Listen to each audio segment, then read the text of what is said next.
Okay, hello everyone. My name is Aaron at Case Media, and today we are going to some horror short games. So, we're starting off with Buff Imposter.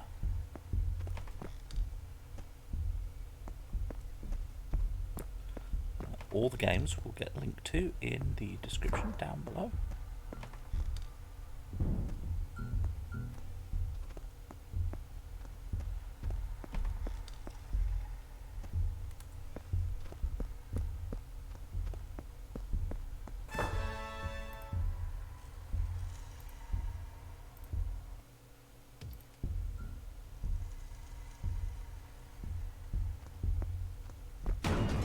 Oh shit!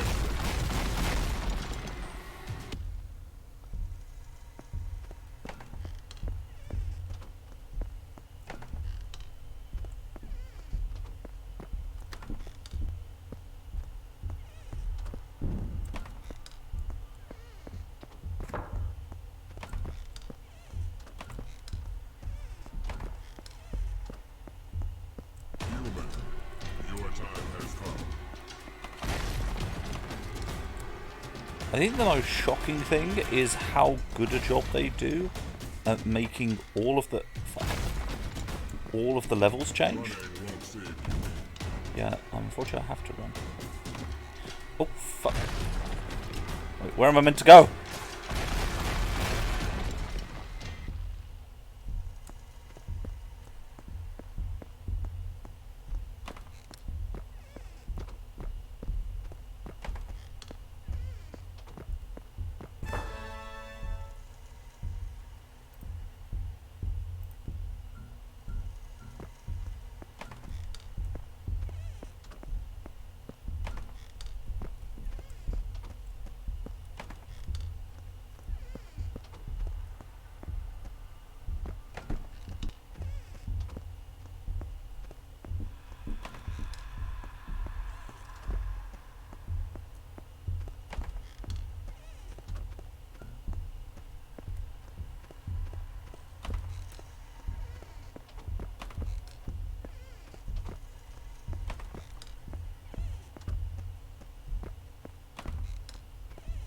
See, I wanted to do Slender, but the software I was using wouldn't pick it up. I didn't really want to play the whole of the newer Slender game they did. I just wanted to do the original 8 pages. So yeah. I guess this is kinda Slendery. It's look for the missing things.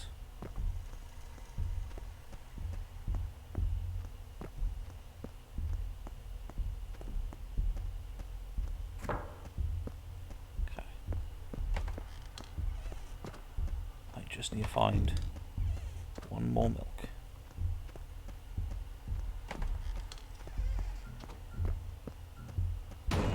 Oh fuck!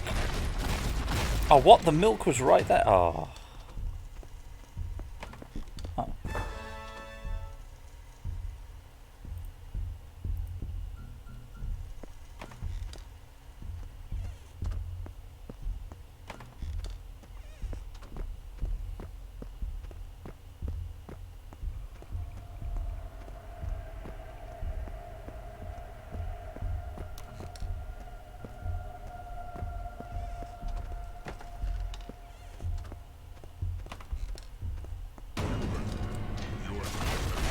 Crap.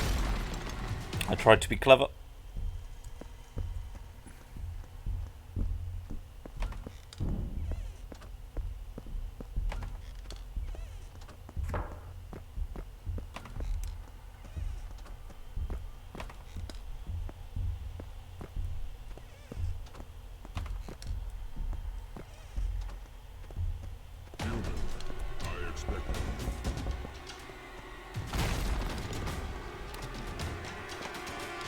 Shit!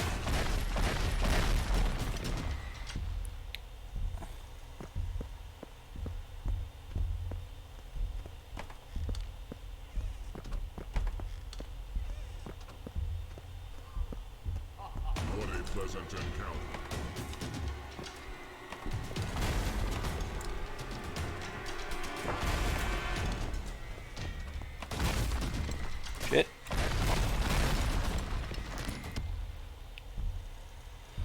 Okay, that was a fun silly game. Give me just a moment as I'll load up the next silly game. We'll just see the buff imposter a little bit.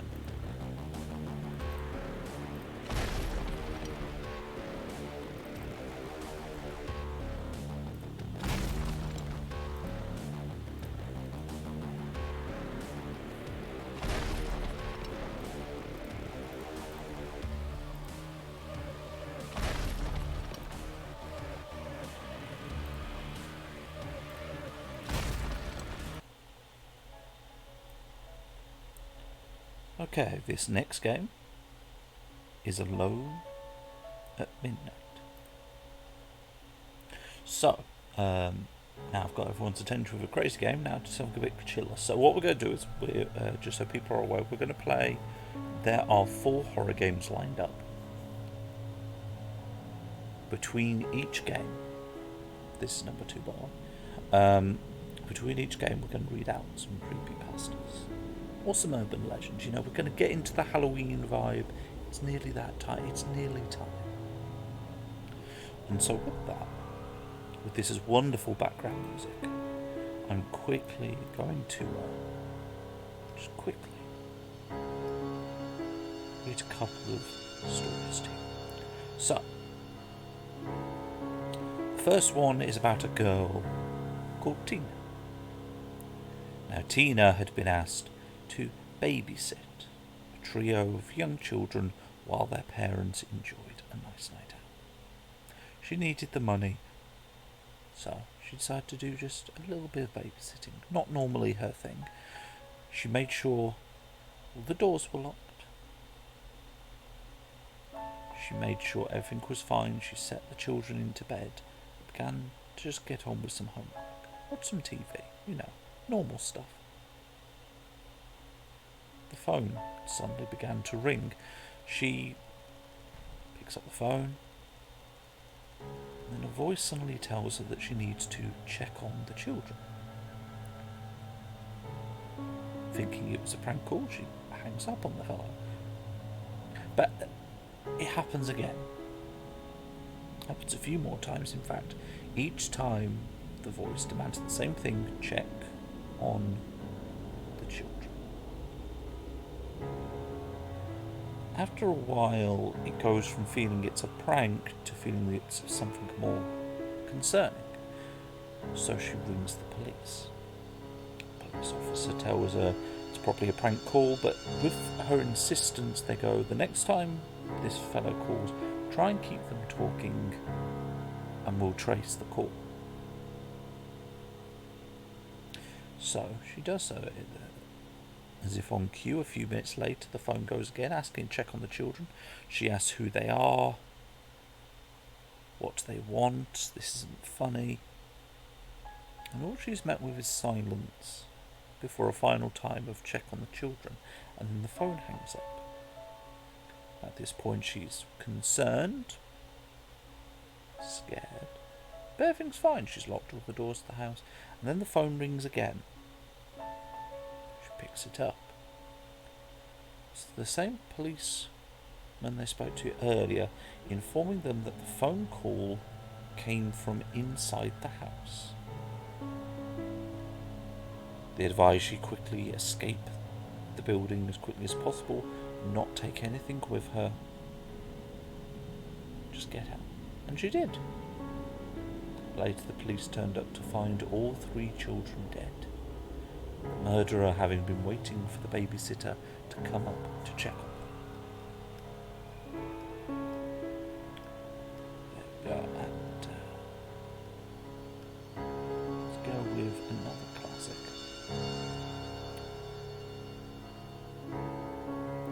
Martha is a working woman. She's been working 9 to 5, Monday to Friday, for years now. One day she's driving home. It's November at this time, so as we all know, it gets dark a little bit earlier. And unfortunately, to get home, she has to drive through winding country roads. She glances into a rearview mirror and notices the vehicle behind her is driving rather high speeds behind her. As she tries to change direction, the car seems to mirror every single movement, constantly flashing its high beams on and off. Now, as we all know, for those of us who drive, flashing high beams into a rearview mirror is not a thing you do, unless, say, you want someone to pull over so you can overtake them, but they just seem to constantly mirror. Eventually, she pulls into a local petrol station. At this point, she gets out the car very quickly, heading towards the station to maybe see if she can get a phone to chase, to call the police and get this crazy person who's been following her back. But as she reaches the petrol station, the other driver catches up with her and informs her that the reason he was flashing his high beams is every time he flashed his high beams, someone in the back of the car was beginning to get up and he had a knife in his hand. Those are some classic urban legends.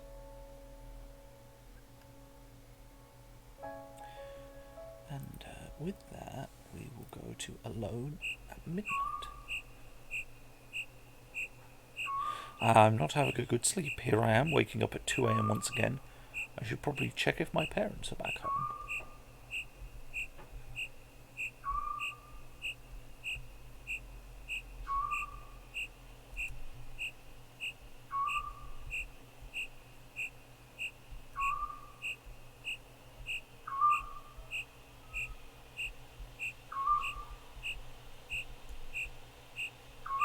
It's a really old phone.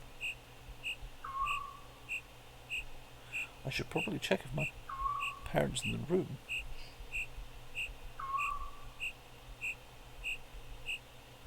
My parents are still not home. I hope they come back soon. I miss them.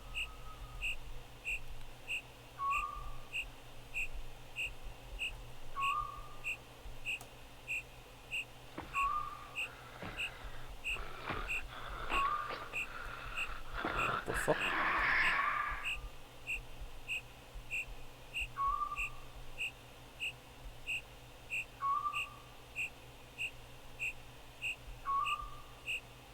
What is this hall? I've never seen it here before.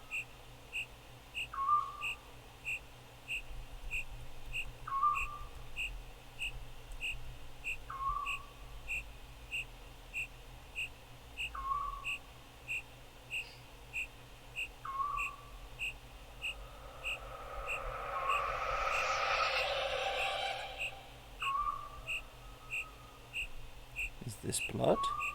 How is this here? How did it happen?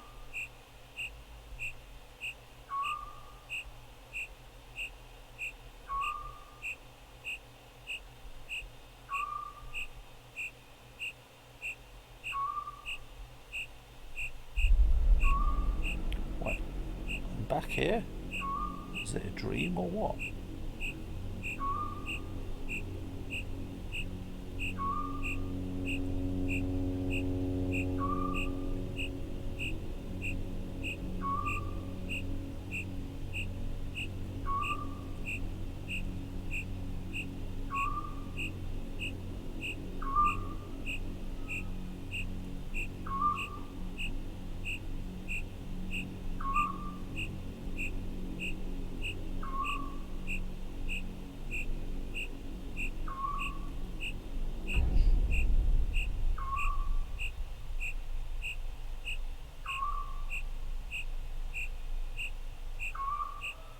No, same hallway from last time. This feels very real. It cannot be a dream.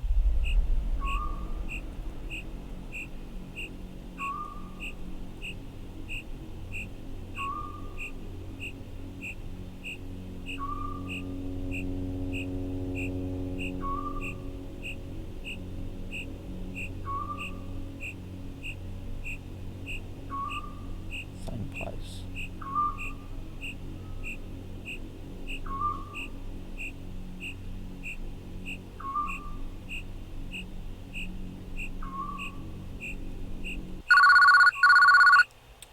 Geez, that dream was a real roller coaster. Glad a phone call woke me up.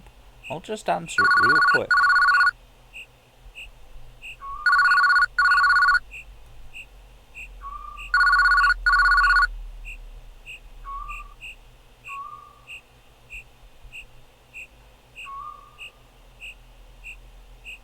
Hi, are you the son of Vincent Alibrand and Mary Rouge? Rogue? Yes. I'm very sorry to inform you, but they were murdered this midnight. What? That was a game? Okay. Right. Well, let's,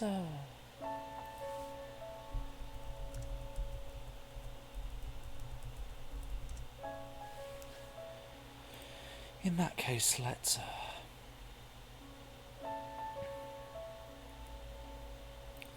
do some more creepypasta. So, in June 1972, a woman appeared in Cedar Sinai Hospital in nothing but a white, blood-covered gown. Now, this in itself should not be too surprising, as people often have accidents nearby and come to the nearest hospital for medical attention. There were two things that caused people who saw her to vomit and flee in terror. The first being she wasn't exactly human. She resembled something close to a mannequin, but had the dexterity and fluidity of a normal human being. Her face was as flawless as a mannequin's, devoid of eyebrows and smeared in makeup. There was a kitten clamped in her jaw so unnaturally tight that no teeth could be seen, and the blood was still squirting over her gown and onto the floor. She then pulled it out of her mouth, tossed it aside, and collapsed. From the moment she stepped through the entrance to when she was taken to the hospital room and cleaned up before being prepped for sedation, she was completely calm, expressionless, and motionless. The doctors thought it best to restrain her until the authorities could arrive, and she did not protest. They were unable to get any kind of response from her, and most staff members felt too uncomfortable to look directly at her for more than a few seconds. But the second staff tried to sedate her, she fought back with extreme force. Two members of staff had to hold her down as her body rose up on the bed with that same blank expression. She then turned her emotionless eyes towards the male doctor and did something unusual. She smiled. As she did, the female doctor screamed and let go out of shock. In the woman's mouth were not human teeth, but long, sharp spikes, too long for her mouth to close fully without causing any damage. The male doctor stared back at her for a moment before asking, "What the hell are you?" She cracked her neck down to her shoulder to observe him still smiling. There was a long pause. The security had been alerted and could be heard coming down the hallway. As he heard them approach, she darted forward, sinking her teeth into the front of his throat, ripping out his jugular and letting him fall to the floor, gasping for air as he choked on his own blood. She stood up and leaned over him, her face coming dangerously close to his as the life faded from his eyes. As she leaned in closer, she whispered in his ear, "I am God." The doctor's eyes filled with fear as he watched her calmly walk away to greet the security men. His last ever sight would be them watching her feast on them one by one. The female doctor who survived the incident named her the Expressionless. There was never a sighting of her again.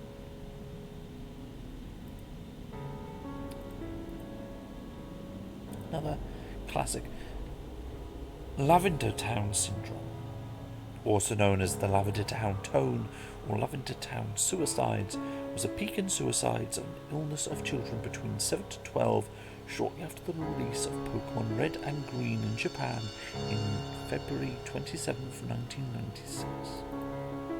Rumours say that these suicides and illnesses only occurred after the children playing the games reached Lavender Town, whose theme music had extremely high frequencies. The study showed only children and young teens can hear, since their ears are more sensitive. Due to the lavender tone, at least 200 children supposedly committed suicide and many more developed illnesses and afflictions. The children who committed suicide usually did so by hanging or jumping from heights. Those who did not act rationally complained severe headaches. Did not act irrationally complained of severe headaches after listening to the town's theme. Although it now sounds different depending on the game, the mass hysteria caused by the first Pokemon game release after the Lavender Town incident, the programmers fixed Lavender Town's theme to be of a lower frequency so children were no longer affected. One video appeared in 2010 showing special software analysing the music. When played, the software created images of the unknown near the end of the audio. This raised controversy since Unknown didn't appear in the two of the Generation 2 games, Silver, Gold and Crystal. The Unknown translate to leave now. And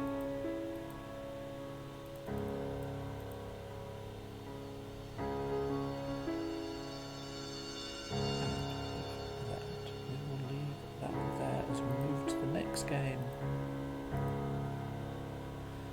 The Salatroysk Incident.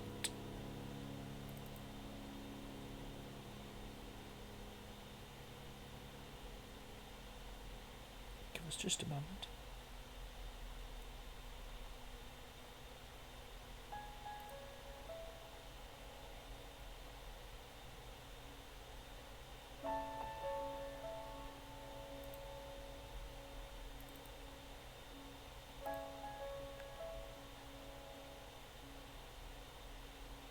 Come on.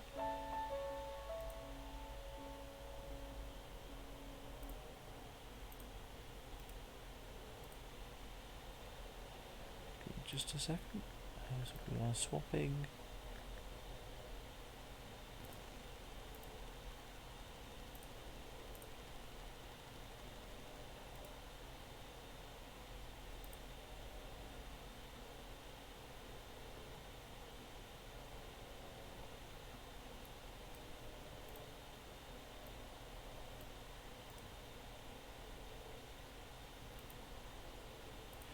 Okay. Made in 48 hours.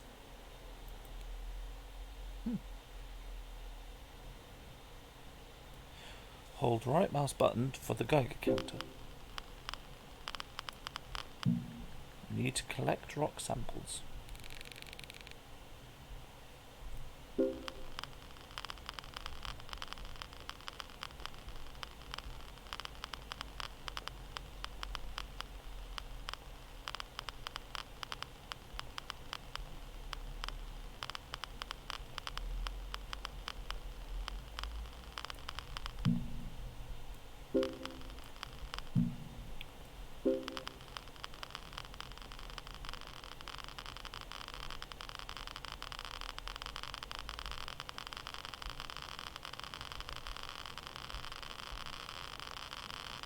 Should I not be dead at this point?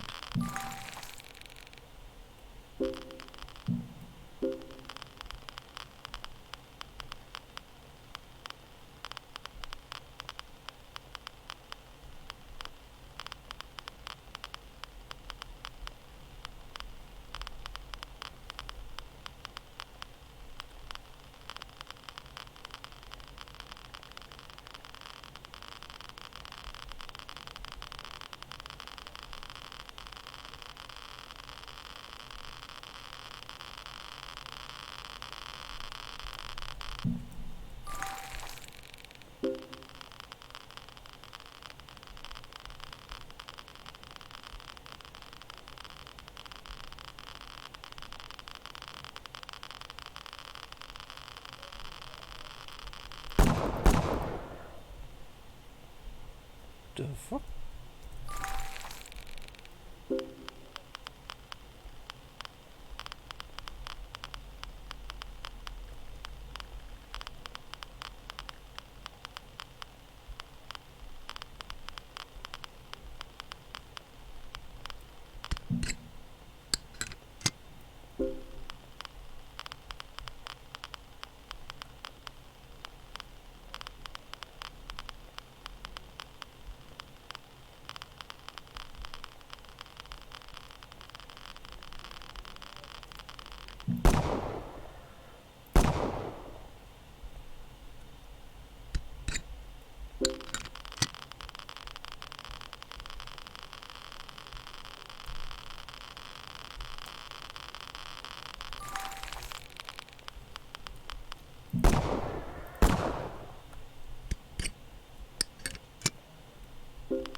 am I here collecting radioactive rocks in a place filled with giant mutant worms?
I can just find the kids' playset.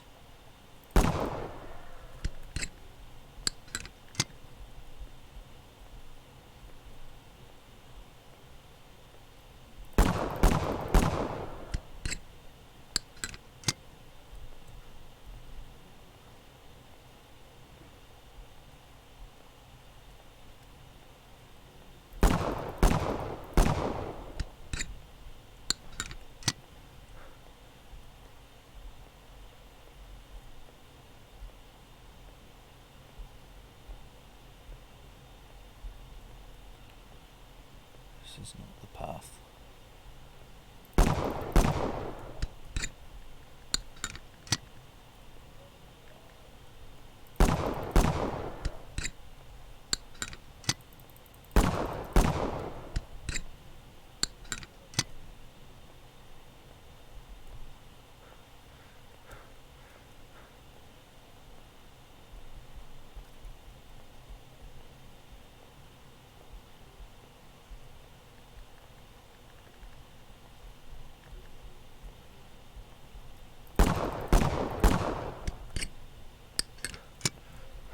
Okay, there's the swing set.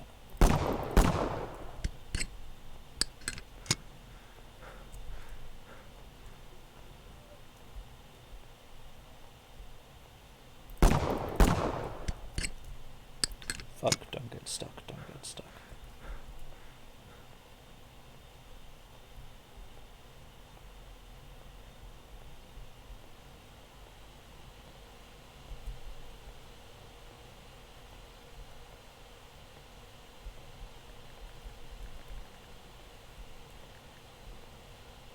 Don't get stuck.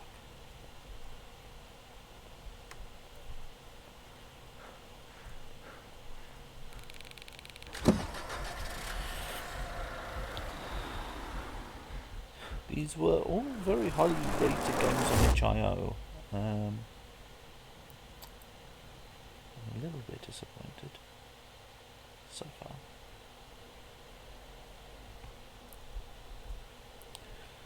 Okay.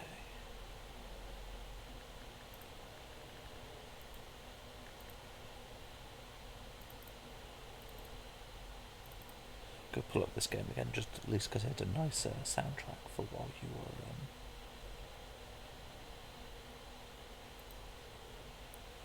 trying to read some creepypastas.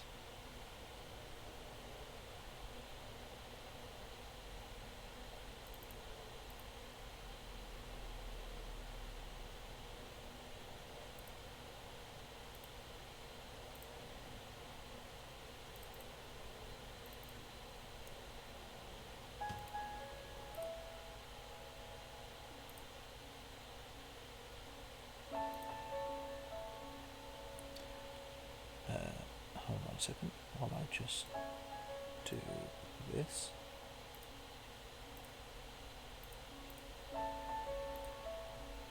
Okay, because it at least gives technically something to look at. So, in 1983, a team of deeply pious scientists conducted a radical experiment in an undisclosed facility. The scientists had theorized that humans without access to any senses or ways to perceive stimuli would be able to perceive the presence of God. They believed that the five senses cloud our awareness of eternity. Without them, a human could actually establish connection with God by thought. An elderly man who claimed to have nothing left to live for was the only test subject to volunteer to purge himself of all his senses. The scientists performed a complex operation in which every sensory nerve connection to the brain was surgically severed. Although the test subject retained full muscular function, he could not see, hear, taste, smell, or feel. With no possible way to communicate with or even sense the outside world, he was alone with his thoughts. Scientists monitored him as he spoke about his state of mind in jumbled and slurred sentences that he couldn't even hear. After 4 days, the man claimed to be hearing hushed, unintelligible voices in his head. Assuming it was an onset of psychosis, the scientists paid little attention to the man's concerns. 2 days later, the man cried he could hear his dead wife speaking with him, and even more, he could communicate back. Scientists were intrigued but were not convinced. The subject started naming dead relatives of the scientists. He repeated personal information to the scientists that only their dead spouses and parents would have known. At this point, a sizable proportion of the scientists did leave the study. After a week of conversing with the deceased through his thoughts, the subject became distressed, saying the voices were overwhelming. In every waking moment, his consciousness was bombarded by hundreds of voices that refused to leave him alone. He frequently threw himself against the wall, trying to elicit a pain response. He begged the scientists for sedatives so he could escape the voices by sleeping. This tactic worked for 3 days until he started having severe night terrors. The subject repeatedly said he could see and hear the deceased in his dreams. A day later, the subject began to scream and claw at his non-functional eyes, hoping to sense something in the physical world. The hysterical subject now said the voices of the dead were deafening and hostile, speaking of hell and the end of the world. At one point he yelled, "No heaven, no forgiveness," for 5 hours straight. He continually begged to be killed, but the scientists were convinced he was close to establishing contact with God. After another day, the subject could no longer form coherent sentences. Seemingly mad, he started to bite off chunks of flesh of his arm. The scientists rushed to the test chambers and restrained him to the table so he could not kill himself. After a few hours of being tied down, the subject halted struggling and screaming. He stared blankly at the ceiling as teardrops silently streaked across his face. For 2 weeks, the subject had to be manually rehydrated due to constant crying. Eventually, he turned his head and, despite the blindness, made focused eye contact with a scientist for the first time in the study. He whispered, "I have spoken to God, and he has abandoned us.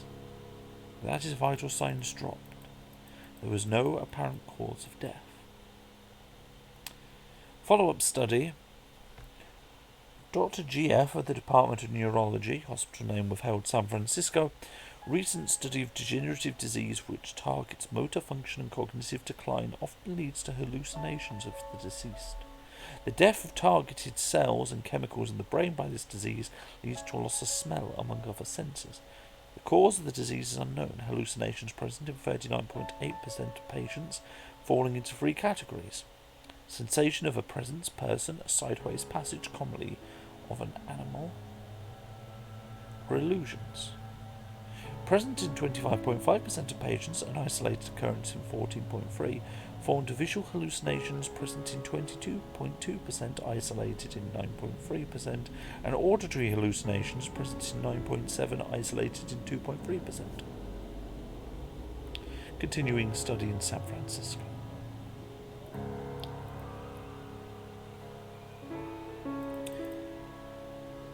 That was Gateway of the Mind. A couple with children were trying out a new babysitter. Now, after they left for a night on the town, they realised they'd forgotten to give her their cell phone number, so one of them called her. After she wrote down the number, the babysitter asked if she could watch satellite TV in the bedroom. She just had put the children to bed and wanted to watch a particular show. You see, the parents didn't want their children watching too much TV, so the living room TV didn't have satellite channels. Well, of course you could watch the TV in their room, they replied.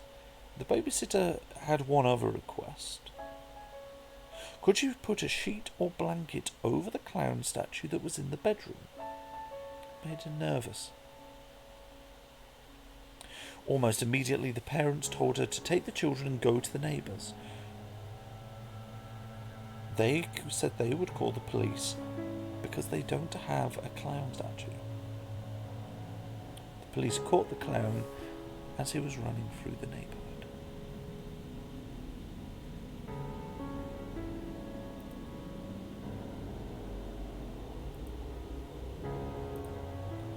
So with that, let's get the final horror game.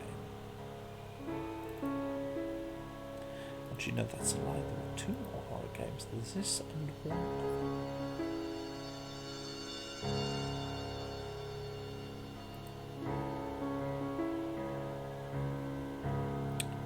Just gotta wait for it to load a second, give me a second.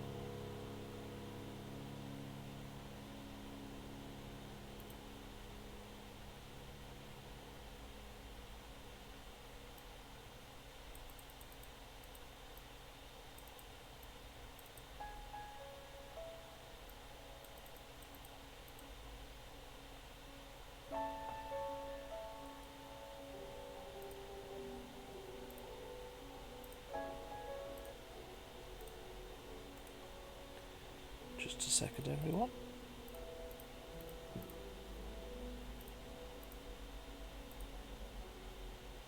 Oh, come on, don't tell me you're not going to. Oh, there we go.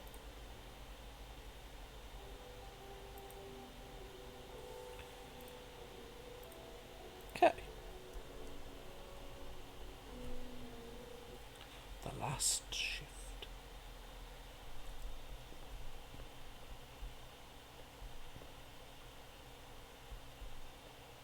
This is too much. I can't work like this anymore. I'm not even getting paid enough.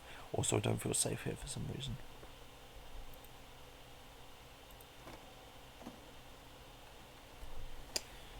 God. I'm tired. I need to make a coffee. Take a coffee from the kitchen.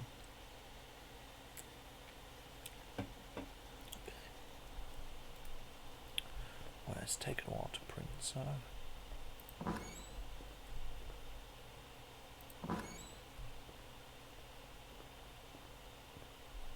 We have to finish our project on Thursday. We have a lot to work on. Sounds rough, buddy.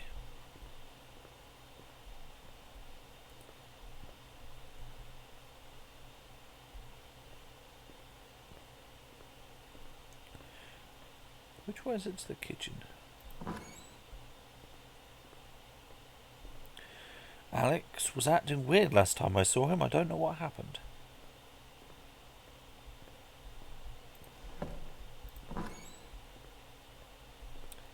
A few days ago I went to my cousin Eric. He said I should sleep more and he gave me a pill. I took it considering that will help me with my sleep. I've been feeling weird since then, start seeing things in places where they aren't supposed to be.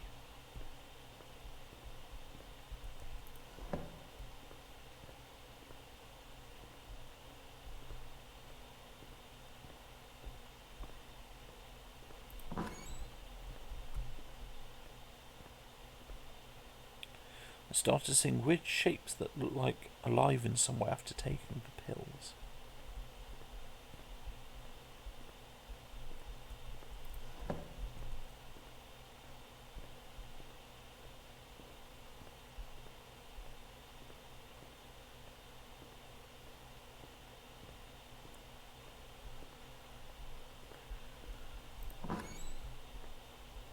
Oh, pizza.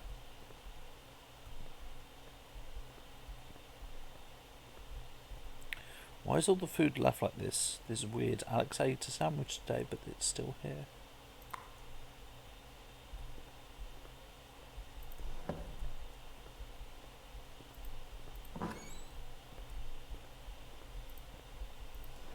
Who leaves an apple in a goddamn restaurant?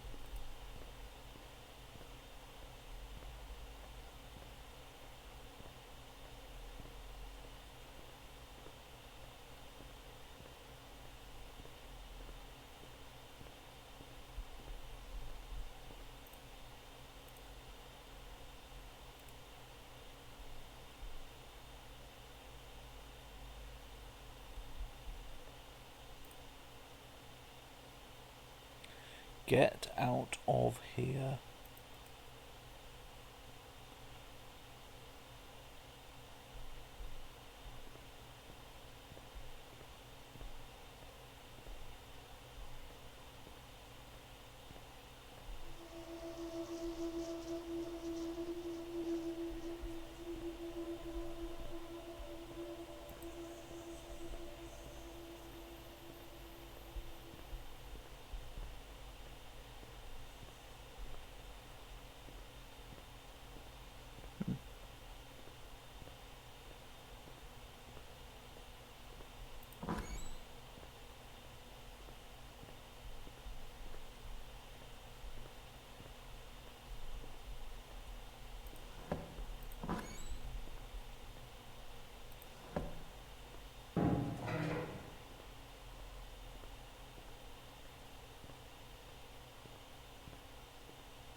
Burger in bathroom, huh? Classic Bob.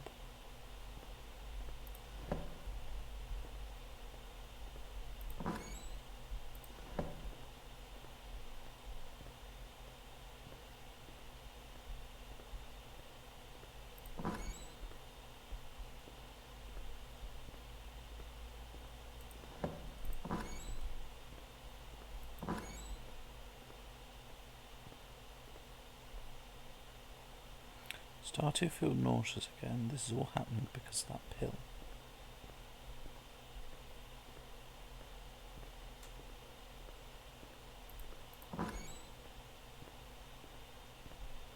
Hope this is just a dream.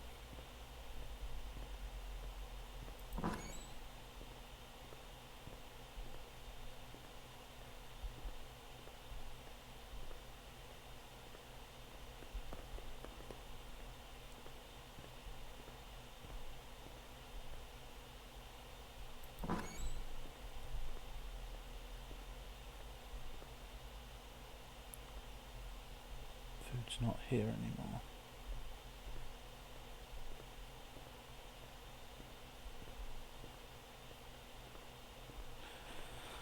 I'm just waiting for the goddamn jump scare. Don't think I'm alone here.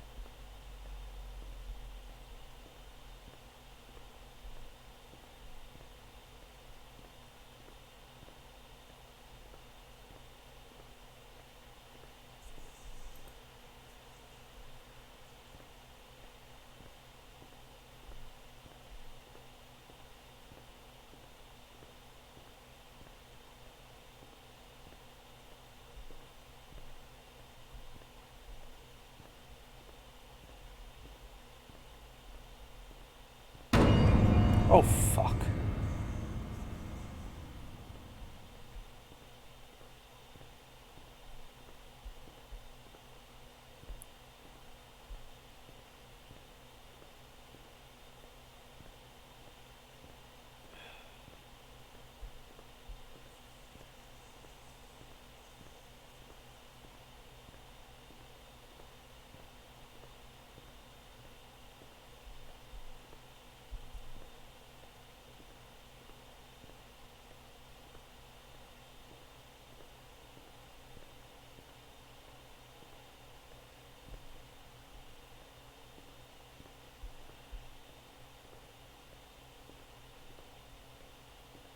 Too late.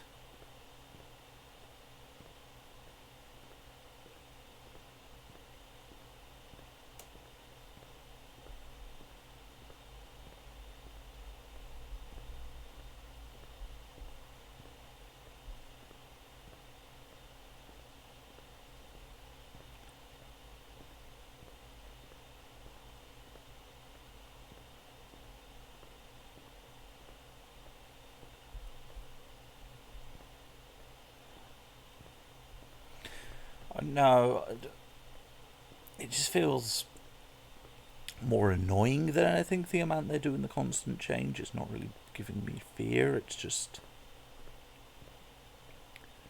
at this point it's kind of like, oh, just get it over with.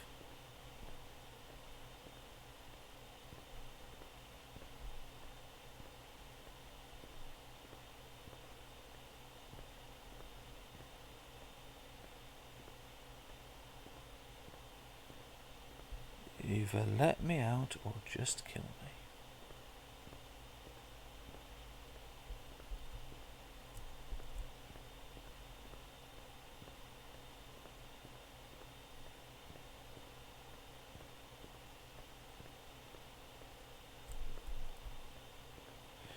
You will never get out. Oh no.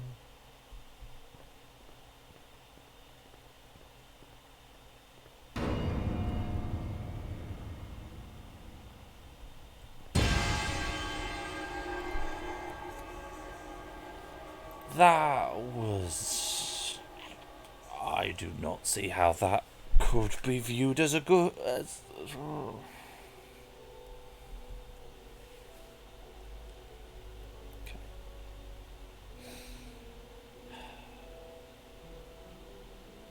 So, a couple of creepypastas and then we'll deal with the final game. So...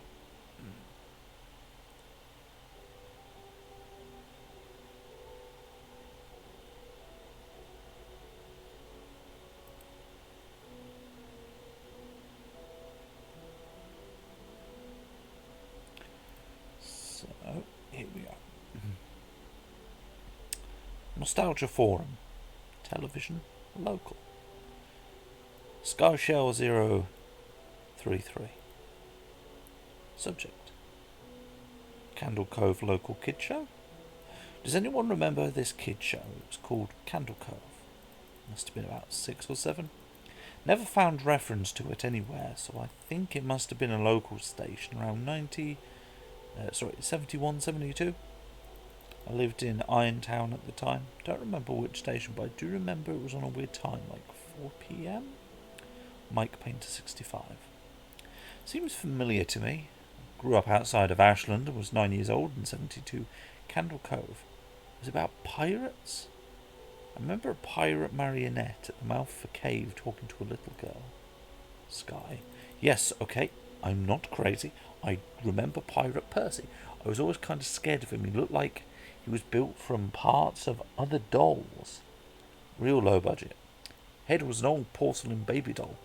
Looked like an antique that didn't belong on the body. Don't remember what station it was. I don't think it was a WTSF though. Jaron 2005. Sorry to resurrect this old thread, but I know exactly what show you mean, Skyshell. I think Candle Cove ran for only a couple of months in 71, not 72. I was 12. Watched it a few times with my brother. It was a channel 58, whatever station that was. My mum would let me switch to it after the news. Let me see what I remember. took place in Candle Cove. It was about a little girl who imagined herself to be friends with pirates. The pirate ship was called the Laughing Stock, and Pirate Percy wasn't a good pirate because he got scared too easy. There was Calliope music constantly playing. Don't remember the girl's name. Janice? Jade? Something. I think it was Janice. Spy. Thank you, Jaren. Memories flooded back when you mentioned the Laughing Stock and Channel 58. I remember the bow of the ship. Wooden smiley face, lower jaw submerged. Looked like it was swallowing the sea. Had that awful Ed Wynn voice and laugh. I especially remember how jarring it was when they switched from the wooden plastic model to a foam puppet version of the head that talked. Mike.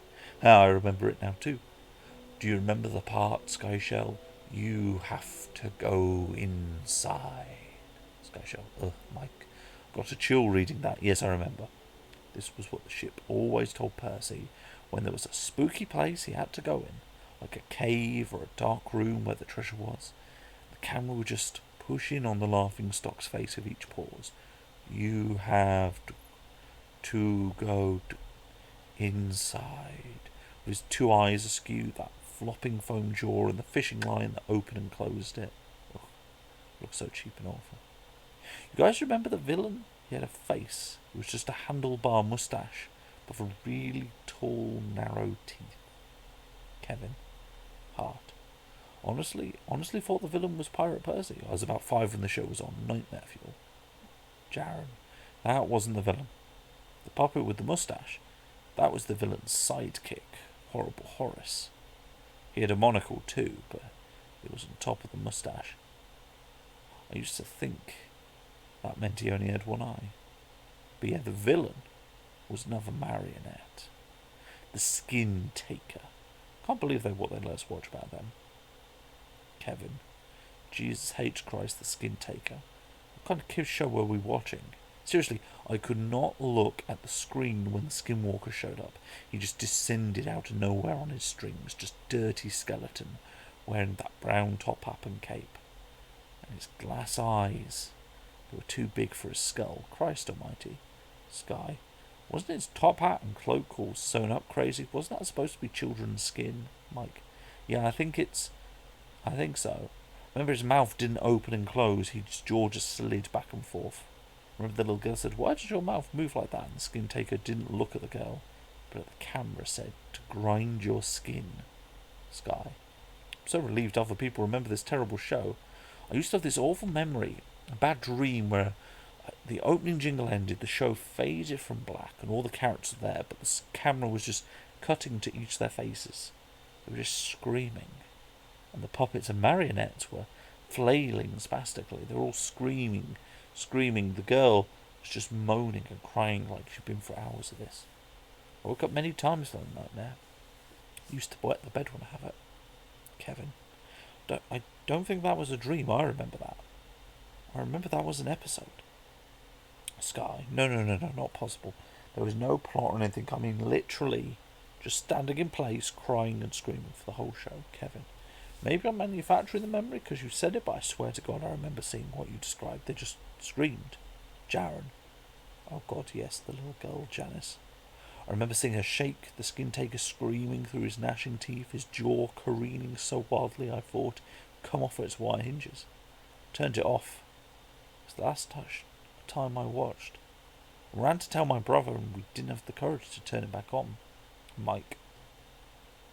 I visited my mum today at the nursing home. Asked her about when I was little in the early 70s. When I was 8 or 9. If she remembered a kid show, Candle Cove. She said she was surprised I could remember that. I asked why and she said, well, because I used to think it was so strange that you said, I'm going to watch Candle Cove now, Mum. And then you would tune the TV to static and just watch dead air for 30 minutes. You had a big imagination with your pirate show.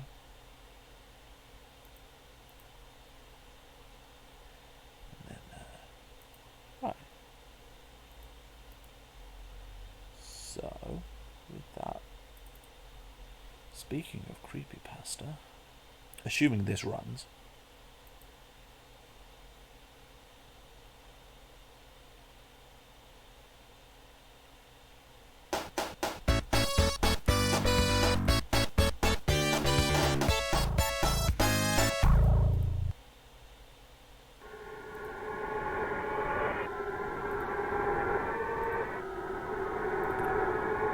does not seem to want to play.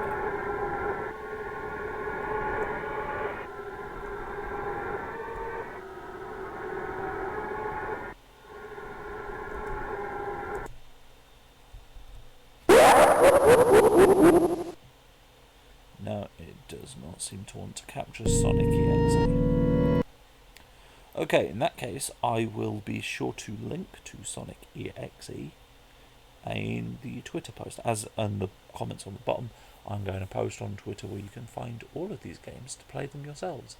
Obviously, I couldn't get Slender or Sonic EXE to run, which is disappointing, but that's just the way it goes. I probably will not be streaming tomorrow. I will probably be streaming Sunday, assuming all goes according to plan. That'll be just normal Stellaris. I'm thinking in the run-up to Halloween I might try and do short streams like this once a week, where we just play some short indie horror games off itch.io and read some creepypasta. So yeah, thank you all for coming, thank you all for joining. Let's see if there is anyone live right now that we can raid. There's a Hey Artie. So go send Hey Artie your love and support. Thank you all for coming, thank you all for joining, and we will see you next time.